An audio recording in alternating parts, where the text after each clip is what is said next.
Ramagundam corporation మాల సంఘం ఆధ్వర్యంలో ప్రజా గాయకుడు గద్దర్ జయంతి వేడుకలను ఘనంగా నిర్వహించారు. మేరకు గోదావరికని ప్రధాన చౌరస్తాలోని మాల సంఘం కార్యాలయం వద్ద గద్దర్ జయంతిని పురస్కరించుకొని చిత్రపటానికి పూలమాల వేసి ఘనంగా నివాళులర్పించారు. ఈ సందర్భంగా మాట్లాడుతూ పేద, బడుగు, బలహీన వర్గాల సమస్యలపై గజ్జకట్టి ఆడి పాడుతూ ప్రజలను చైతన్యం చేసిన ప్రజా కవి గాయకుడు గద్దర్ అని కొనియాడారు. ప్రజల సమస్యలను ప్రభుత్వాలు పరిష్కరించడంలో తన పాటల ద్వారా దండయాత్ర చేసిన మహా గాయకుడు గద్దర్ అని, అలాంటి వ్యక్తి ఆశయాలను కొనసాగించడం ద్వారానే మనము గద్దర్కు ఇచ్చే ఘన నివాళి అని అన్నారు.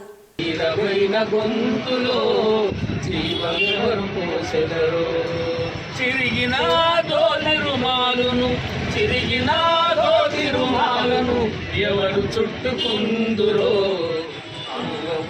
గొంతులో రాగమెవరు తీసెరో పలిగిన గొంగడి బొంతను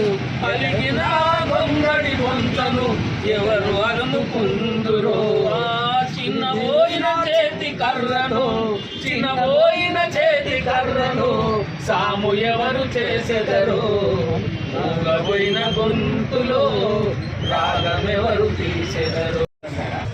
గద్దర్ కళాకారుడు అని అంటే గద్దరు అంటే అతని అసలు పేరు విఠలరావు.